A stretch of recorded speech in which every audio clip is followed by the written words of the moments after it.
Sekali lagi Shalom Elohim. Apa itu Shalom? Damai sejahtera. Jadi kata Shalom itu bahasa Ibrani. Karena Alkitab terjemahan Perjanjian Lama itu bahasa Ibrani, bahasa Perjanjian Baru itu bahasa Yunani. Memang ada sedikit bahasa Aram dalam Perjanjian Lama. Jadi Shalom itu bahasa Ibrani, Shalom. Damai sejahtera dalam bahasa Ibrani artinya Shalom. Damai sejahtera dalam bahasa Yunani itu Eirene. Gereja menggunakan kata Shalom bukan Eirene untuk mengungkapkan damai sejahtera. Kenapa? Karena Shalom itu dia berbicara tentang keutuhan jasmani dan batin. Ketika kita mengucapkan Shalom berarti orang itu damai secara jasmani maupun secara batin. Tapi kalau Eirene dia hanya berbicara tentang kedamaian jasmania. Orang lihat oh dia banyak oto mewah, rumah mewah, tetapi kesejahteraan batin belum tentu ada dalam dirinya. Amin. Untuk itu kita harus ada damai sejahtera dalam pribadi kita masing-masing yang hadir pada malam hari ini. Mengawali khotbah saya teringat ada peribahasa yang berkata begini. Ketika kita menyimpan ranting pohon yang hijau dalam hati kita, maka burung-burung akan datang berkicau dan berkecimpung di sana. Dalam artian bahwa ketika kita menyimpan kebaikan dalam hati, maka sukacita dan damai sejahtera itu akan datang menghampiri kita. Jadi orang yang paling bersukacita itu adalah orang yang selalu menyimpan kebaikan dalam hati. Amin. Baik Bapak Ibu Saudara, memberkati Tuhan. Tadi dari teman saya sudah mewakili, memperkenalkan. Pepatah bilang tak kenal maka tak sayang. Pepatah kuno itu. Namanya Leonardo, dia bilang tak kenal maka tak sayang. Sebenarnya kalimat itu bukan hanya pengenalan secara baku kenal begini saja. Tapi yang dimaksudkan dengan tak kenal maka tak sayang itu kenal secara pribadi, secara dalam. Karena kebiasaan kita itu ketika kita hidup saling mengenal, kita saling menunjukkan kasih sayang kita kepada orang yang sudah kita kenal. Untuk itu perkenalan itu sangat penting. Bahkan Yesus pun kalau kita hanya kenal dia, kita tidak akan mengasihi dia. Tetapi kalau kita mengenal dia secara pribadi, maka kita akan mengasihi dia, mencintai dia, dan akan menyembah dia. Jadi nama saya itu Aldi, marga saya Makoro. Saya berasal dari Jailolo Ibu, Kecamatan Ibu Tengah, Desa Temutegoin. Jadi Aldi Makoro. Saya kuliah di STTK Kalvari Maluku Utara S1 yang ada di Tibobo. Selesai S1 saya ambil jurusan teologi, kependetaan. Selesai S1 saya lanjut di Manado sini lanjut untuk pasca sarjana program S2 di Pak Daud Ngamon. Saya ambil PAK Pendidikan Agama Kristen. Jadi S1 teologi, S2 PAK, sama saja. Sama-sama belajar tentang Allah.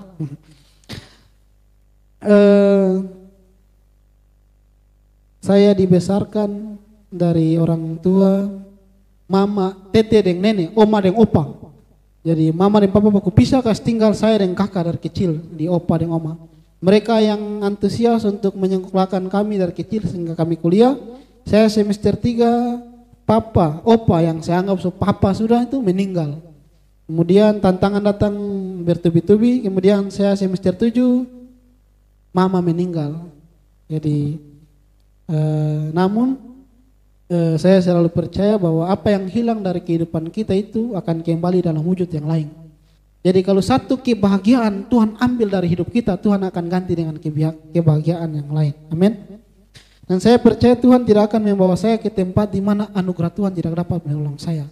Yang pasti dimanapun saya berada, kalau saya percaya itu atas kehendak Tuhan, di situ pasti anugerah Tuhan dapat menolong saya. Status saya belum menikah, belum punya pasangan hidup, saudara pacar. Untuk kita mungkin sekian perkenalan singkat saya. Kita akan belajar kebenaran firman Tuhan pada malam hari ini yang telah saya pilih dalam kitab Roma pasal yang ke-12 ayat yang pertama. Satu ayat saja kita akan belajar kebenaran firman Tuhan. Sekali lagi kitab Roma pasal yang ke-12 ayat yang pertama, yang sudah dapat bisa katakan amin. Kita akan baca secara bersama-sama dalam hitungan ketiga dengan posisi duduk saja, tetapi kita tetap menghormati firman Tuhan. Alkitab memberikan judul persembahan yang benar. 1 2 3. Karena itu saudara-saudara, demi kemurahan Allah aku menasihatkan kamu supaya kamu mempersembahkan tubuhmu sebagai persembahan yang hidup, yang kudus dan yang berkenan kepada Allah. Itu adalah ibadahmu yang sejati. Terima kasih buat kerjasamanya. Tuhan Yesus memberkati. Sekali lagi saya akan membacakan ayat ini. Karena itu saudara-saudara, demi kemurahan Allah aku menasihatkan kamu supaya kamu mempersembahkan tubuhmu sebagai persembahan yang hidup, yang kudus dan yang berkenan kepada Allah. Itu adalah ibadahmu yang sejati. Bapak Ibu Saudara diberkati Tuhan, dengan satu ayat kebenaran firman Tuhan yang telah kita bacakan secara bersama, saya akan mencoba membahas dengan satu tema atau judul, yaitu ibadah yang sejati. Amin. Sekali lagi tema kita pada malam hari ini yaitu ibadah yang sejati. Kalau ibadah yang sejati ada, berarti ada ibadah yang tidak sejati. Jadi ibadah yang sejati itu adalah ibadah yang diterima oleh Allah atau ibadah yang diperkenankan oleh Allah. Bapak Ibu Saudara diberkati Tuhan, Alkitab ini ditulis berdasarkan konteks. Jadi ada teks, ada konteks. Contoh, macam di Manado sini, kota Manado, orang-orang buang sampah sembarangan. Sehingga pemerintah harus membuat satu peringatan berupa teks di situ, dilarang buang sampah. Nah, kalimat itu muncul karena ada konteks masyarakat di situ membuang sampah sembarangan. Alkitab pun demikian. Rasul Paulus menulis, menasihati kepada orang-orang yang ada di kota Roma pada saat itu karena ada konteks saat itu. Kenapa dia menekankan kepada mereka untuk mempersembahkan tubuh mereka sebagai persembahan yang hidup, yang kudus dan berkenan kepada Tuhan.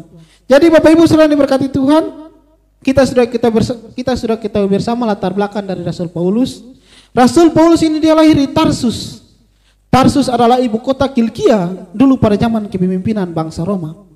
Rasul Paulus atau juga disebut Saulus, dia menulis dan menasihati orang-orang yang ada di kota Roma pada saat itu karena mereka tidak melakukan ibadah yang sejati. Amin. Kenapa mereka dikatakan tidak melakukan ibadah yang sejati? Karena orang-orang yang ada di kota Roma pada saat itu mereka rajin beribadah, mereka setia ke gereja, mereka setia melayani Tuhan, tetapi moralitas mereka tidak bisa menjaga. Jadi orang-orang yang ada di Roma pada saat itu orang rajin beribadah, orang rajin ke gereja, orang rajin melayani Tuhan, tetapi moralitas ini mereka tidak bisa menjaga. Sekali lagi Bapak Ibu Saudara diberkati Tuhan, Rasul Paulus dia menulis dan menasihati orang-orang yang ada di kota Roma pada saat itu karena mereka tidak melakukan ibadah yang sejati. Mereka rajin beribadah, mereka setia ke gereja, tetapi mereka masih melakukan hal yang tidak berkenan di hadapan Tuhan. Mereka masih minum mabuk, mereka masih pesta pora, mereka masih melakukan hal-hal yang tidak diinginkan oleh Tuhan. Ini yang menyebabkan ibadah mereka tidak sejati di hadapan Allah. Ini yang menyebabkan ibadah mereka tidak diterima oleh Allah. Ini yang menyebabkan ibadah mereka tidak diperkenankan oleh Allah. Dan ini juga yang seringkali terjadi bagi orang Kristen saat ini. Ada orang-orang Kristen saat ini yang rajin beribadah. Ada orang-orang Kristen saat ini yang setia ke gereja. Ada orang-orang Kristen saat ini yang setia melayani Tuhan, tetapi moralitas mereka tidak bisa menjaga. Bukan tidak bisa, tapi mereka belum bisa menjaga. Amin ya. Bapak Ibu Saudara diberkati Tuhan. Untuk itu Bapak Ibu Saudara diberkati Tuhan, pastikan ibadah kita itu diperkenankan oleh Tuhan. Pastikan ibadah kita itu diterima oleh Tuhan. Jadi kalau perumpamaan Yesus dalam konsep beribadah kita lihat dalam Matius 7 ayat 16 dan 17 di sana itu dia berkata pohon yang baik itu menghasilkan buah yang baik. Pohon yang tidak baik itu menghasilkan buah yang tidak baik. Karena tidak mungkin pohon yang baik menghasilkan buah yang tidak baik dan pohon yang tidak baik menghasilkan buah yang baik. Ini dalam konsep beribadah. Tidak mungkin orang itu beribadah baik kemudian dia melahirkan perbuatan yang tidak baik, tidak mungkin. Dan tidak mungkin orang itu ibadahnya tidak baik dan dia melahirkan perbuatan yang baik. Yang pasti kalau ibadah saudara baik akan melahirkan perbuatan-perbuatan yang baik. Jadi ibadah yang benar yang diperhitungkan oleh Tuhan itu ketika ibadah kita yang kita laksanakan secara formal saat ini, kita terjemahkan itu dalam kehidupan kita hari lepas hari. Amin. Makanya kalau kita lihat dalam perjanjian lama itu, waktu Kain dan Habil mereka mempersembahkan korban kepada Allah. Ini berbicara tentang ibadah, persembahan yang benar kepada Allah. Secara kasat mata, Secara kasat mata kita melihat orang dua ini sama-sama ibadah secara kasat mata. Tapi Allah yang nilai. Oh, Kain punya ini tidak layak diterima. Allah yang nilai. Terkadang kita pun demikian, sama-sama orang saling menilai. Oh, dia sana bawa lumpah, memuji Tuhan dan sebagainya. Tapi Allah yang menilai, saudara diberkati Tuhan. Apakah ibadah saudara sesuai dengan perbuatan saudara atau tidak? Amin. Untuk itu, Bapak Ibu saudara diberkati Tuhan, mari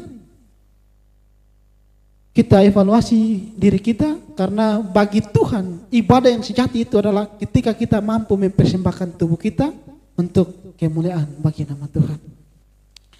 Bapak Ibu saudara diberkati Tuhan, mempersembahkan tubuh ini terbagi menjadi 3 bagian. Jadi dalam tubuh ini kan ada 3, ada tubuh, ada jiwa, ada roh. Jadi kita harus mempersembahkan semuanya itu kepada Tuhan. Yang pertama yang harus kita persembahkan kepada Tuhan adalah kita harus mempersembahkan tubuh kita. Amin. Mempersembahkan tubuh, yang pertama kita harus mempersembahkan mata dulu, mata kita. Seringkali orang bilang yang tidak bisa jaga mata ini laki-laki. Laki-laki kalau survei membuktikan sih begitu. Terkadang yang tidak bisa menjaga mata ini terkadang laki-laki.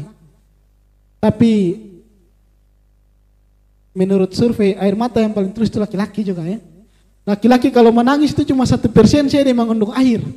9,99% itu perasaan semua. Jadi Bapak Ibu saudara yang berkati Tuhan, yang pertama itu kalau mau ibadah kita sejati diterima oleh Allah, yang pertama kita harus mempersembahkan mata kita. Mempersembahkan mata itu bukan orang buka topi mata terus tong kasih buat Tuhan, tidak. Tetapi mempersembahkan mata adalah bagaimana kita bisa menjaga mata kita untuk melihat hal yang baik, melihat hal yang positif. Amin. Jadi yang pertama kita harus mempersembahkan mata kita dengan cara melihat hal yang baik atau melihat hal yang positif. Ingat Bapak Ibu saudara yang berkati Tuhan, pencobaan itu dibagi dalam 3 kategori dasar.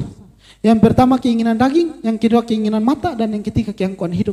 Dalam 3 hal ini Adam dan Hawa dicobai di Taman Eden. Dalam 3 hal ini Yesus dicobai di padang gurun. Dan dalam 3 hal ini juga kita sedang dicobai saat-saat ini. Kita dicobai dari keinginan mata, kita dicobai dari keinginan daging, dan kita dicobai dari keangkuhan hidup. Bapak Ibu saudara diberkati Tuhan, saat-saat ini banyak hal yang tidak enak, tetapi karena dikemas oleh iblis sehingga tidak enak. Amin. Sehingga kita harus menggunakan mata kita untuk melihat hal yang baik.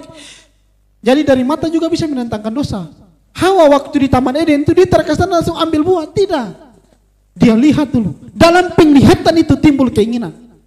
Ketika dia dekat, dia makan lalu menentangkan dosa. Itu orang biasa di kampung-kampung itu. Kalau saya dulu waktu belum kuliah, saya juga suka pi pesta. Saya bilang, mama saya mau pi pesta dulu. Mau bikin apa? Menonton saja. Oh ya. Menonton, lihat teman-teman so barongge, so timbul keinginan. Jadi itu dari mata bisa mendatangkan dosa. Jadi yang pertama itu kita harus mempersembahkan mata kita untuk melihat hal yang baik, melihat hal yang positif. Contoh kita membaca firman Tuhan. Amin.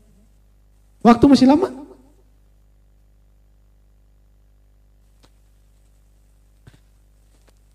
Jadi yang pertama kita harus mempersembahkan mata kita. Yang kedua kita harus mempersembahkan mulut kita. Nah, seringkali yang tidak bisa menjaga mulut ini perempuan. Seringkali maksudnya toh. Jadi kita harus mempersembahkan mulut kita untuk berbicara hal-hal yang baik. Kalau mau mempersembahkan tubuh ini, saya sedang mempersembahkan mulut saya ini, menyampaikan kebenaran firman Tuhan supaya saudara diberkati oleh Tuhan. Jadi saya mempersembahkan mulut saya. Rasul Paulus berkata, ketika ada kebenaran firman Tuhan yang kita tahu walaupun hanya sedikit, terus kita ceritakan di orang lain, itu semua merupakan ibadah yang sejati. Jadi pergunakan mulut kita itu untuk berbicara hal-hal yang baik, berbicara hal-hal yang positif. Agar supaya apa? Agar supaya melalui mulut kita bisa mempersembahkan kepada Tuhan. Jadi kalau orang pakai tumpi mulut ini untuk bergosip, gosip itu merupakan salah satu penyalahgunaan indera bicara yang Tuhan anugerahkan kepada kita. Jadi harus pergunakan mulut kita untuk berbicara hal yang baik, menasihati orang lain dengan kebenaran-kebenaran firman Tuhan. Itu sudah merupakan ibadah yang sejati. Di mana ada 2 atau 3 orang berkumpul dalam nama Yesus, Di situ Yesus hadir di tengah-tengah mereka. Jadi ketika kita berkumpul dan membicarakan kebenaran firman Tuhan dari segi teologis, itu kita sudah melakukan ibadah yang sejati di hadapan Tuhan. Yang kedua.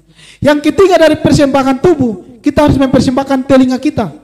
Jadi mempersembahkan telinga ini bukan orang potong tempat telinga terus kasih pendeta ini berdoa. Tidak. Tetapi mempersembahkan telinga kita ini, kita harus menggunakan telinga kita untuk mendengarkan hal yang baik. Jadi saudara hadir saat ini saudara sedang mempersembahkan telinga saudara. Dengar kebenaran firman Tuhan. Amin. Jangan pakai telinga ini untuk dengar lagu-lagu dunia yang tidak menumbuhkan iman percaya saudara-saudara. Kalau Tom belajar dalam musik gerejawi itu di kampus, musik itu bisa dia berpengaruh untuk menurunkan derajat iman kita, musik ini. Jadi musik ini ada kuasa kalau Tom belajar dalam musik gerejawi. Coba orang kalau so galau, putus cinta contoh, tanpa dengar lagu-lagu galau lagi, itu potensi bunuh diri ada, potensi.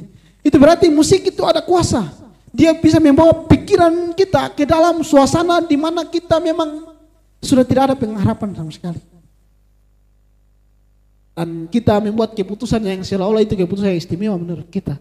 Tetapi Bapak Ibu saudara yang berkati Tuhan, mari kita menggunakan telinga kita untuk mendengarkan hal-hal baik.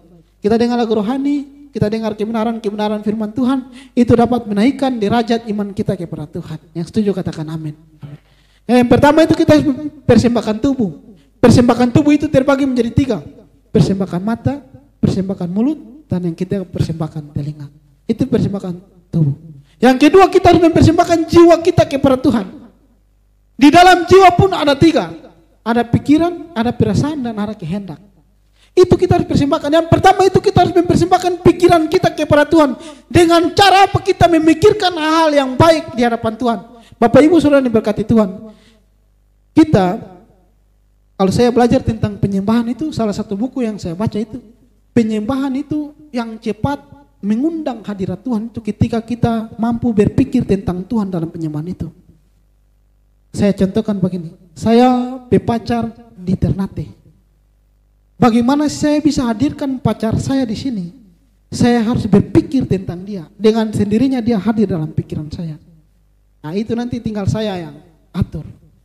Tuhan itu bisa hadir dalam pikiran kita dalam penyembahan ketika kita mampu berpikir tentang Tuhan. Tapi kalau dalam ibadah kau pikiran di sana di jalan-jalan, oh Tuhan tak hadir. Ya kata hadirat itu kan diambil dari kata hadir. Jadi Tuhan hadir dalam hidup kita dengan cara kita berpikir tentang Tuhan. Itu langkah awal supaya Tuhan bisa hadir dalam hati kita. Amin. Jadi kita harus mempersembahkan pikiran kita kepada Tuhan. Pikiran ini ibarat magnet. Ketika kita memikirkan hal yang baik, kita menarik ke hal yang baik. Ketika kita memikirkan hal yang buruk, kita menarik ke hal yang buruk. Tidak mungkin kita mendapatkan yang baik dengan pikiran yang buruk. Dan tidak mungkin kita mendapat yang buruk dengan pikiran yang baik. Jadi Bapak Ibu saudara yang berkati Tuhan, kita persembahkan pikiran kita. Pikiran ini berbicara tentang kecerdasan. Kata modernnya itu intelektualisme, berbicara tentang kepintaran. Kepintaran kita yang kita terima saat ini itu hanya sebagian kecil dari yang Tuhan berikan kepada kita. Jadi kita harus mempersembahkan pikiran kita, harus mempersembahkan kepintaran kita, harus mempersembahkan kecerdasan kita untuk hormat dan kemuliaan bagi nama Tuhan. Amin. Berikan tepuk tangan buat Tuhan Yesus. Ini terkadang kalau anak-anak dong kuliah pulang, dong kecerdasan itu langsung pakai untuk meremehkan dong orang tua, itu tidak bagus. Tetapi jadikan kepintaran itu untuk hormat dan kemuliaan bagi nama Tuhan. Saya kalau paling sentil sekali kalau anak-anak yang suka memberontak terhadap orang tua, apalagi melalui kecerdasan mereka. Amin. Karena saya belum pernah baca dalam Alkitab, kalau mau umur panjang itu harus makan makanan yang bergizi atau minum minuman yang bervitamin. Tapi yang saya baca dalam Alkitab itu, hormatilah ayahmu dan ibumu, supaya lanjut umurmu di tanah yang dijanjikan Tuhan Allahmu kepadamu. Dan survei membuktikan, penelitian di Jepang, seorang sarjana dia melakukan penelitian itu kepada orang-orang yang kaya di Jepang, yang paling kaya. Kenapa mereka sampai bisa kaya seperti ini? 75% itu jawaban mereka sama. Jadikan orang tuamu itu sebagai kaisar atau raja, maka berkat itu akan datang seperti raja. Ketika engkau menjadikan orang tuamu sebagai pembantu, berkat itu akan datang seperti pembantu. Orang suruh orang tua segala macam, seakan-akan orang itu pembantu. Tapi jadikan orang tuamu itu sebagai raja, maka berkat itu akan datang seperti raja. Jadi kita harus mempersembahkan pikiran kita dengan memikirkan tentang Tuhan dan membicarakan tentang Tuhan. Yang pertama, yang kedua, kita mempersembahkan pikiran kita. Yang kedua, kita harus mempersembahkan perasaan kita kepada Tuhan. Amin. Berbicara tentang perasaan itu berbicara tentang hati kecil. Bagaimana hati kita tersentuh ketika ada orang yang mengalami kesusahan. Amin. Jadi kita harus mempersembahkan perasaan kita juga kepada Tuhan dengan saling memperdulikan satu dengan yang lain. Ingat Bapak Ibu Saudara yang berkati Tuhan, waktu Allah menciptakan manusia, kenapa harus Allah menciptakan manusia dari debu tanah? Itu melambangkan, menggambarkan hubungan manusia dengan sesama. Dan kenapa ketika Allah menciptakan manusia, dia mengembuskan nafas kepada manusia, itu menggambarkan hubungan manusia dengan Tuhan. Jadi hubungan secara vertikal mantap, tetapi secara horizontal dengan sesama juga harus baik. Karena kita tidak bisa mengatakan, Alkitab berkata kita tidak bisa mengatakan kita mengasihi sesama. Kita tidak bisa mengatakan kita mengasihi Tuhan kalau kita tidak mengasihi sesama kita, manusia. Jadi perasaan kita harus mempersembahkan kepada Tuhan dengan cara kita mengasihi sesama kita dan kita mengasihi Tuhan. Dan yang ketiga, kita harus mempersembahkan kehendak kita kepada Tuhan. Kehendak ini berbicara tentang kemauan kita. Amin. Jadi kehendak kita itu dapat menentukan ibadah kita diterima oleh Allah atau tidak, itu ditentukan oleh perbuatan kita. Orang-orang yang di kota Roma, Rasul Paulus berkata ibadah mereka tidak diterima oleh Tuhan karena ibadah mereka tidak sejati di hadapan Tuhan. Mereka masih melakukan hal yang tidak baik di hadapan Tuhan. Mereka masih berpesta pora, mereka masih minum mabuk dan lain sebagainya. Bapak Ibu Saudara yang berkati Tuhan, dulu pada zaman kepemimpinan Nabi Yesaya, bangsa Israel yang suka berperang pada itu mereka banyak menumpahkan darah, sehingga ketika mereka berdoa Allah memalingkan mukanya. Bahkan dia berkata, basuhlah dirimu, bersihkanlah dulu tanganmu, baru engkau datang untuk berdoa kepada Tuhan. Ini berbicara tentang perbuatan saudara yang berkati Tuhan. Ketika kita datang kepada Tuhan, pastikan perbuatan kita ini berkenan di hadapan Tuhan. Amin. Itu yang kedua. Jadi mempersembahkan jiwa itu ada 3. Persembahkan pikiran, perasaan, dan kehendak atau kemauan. Jadi persembahkan tubuh, jiwa, dan terakhir roh. Kita harus mempersembahkan roh kita kepada Tuhan. Ingat, Allah adalah roh. Ketika kita memuji Tuhan, benar-benar harus dengan roh, sehingga roh kita itu bisa bertemu dengan roh Allah. Amin. Jadi kita yang daging ini dosa. Daging ini tidak bisa bertemu dengan Allah yang tidak terbatas dan tidak berdosa. Yang bisa berjumpa dengan Allah itu adalah roh. Roh yang ada dalam diri kita yang Allah berikan kepada kita. Ketika kita datang memuji dan menyembah Allah, kita harus aktifkan roh itu sehingga roh kita itu bisa bertemu atau berjumpa dengan roh Allah, sehingga keajaiban yang besar itu bisa terjadi dalam hidup kita. Amin. Amin. Demikian kebenaran firman Tuhan. Tuhan Yesus memberkati.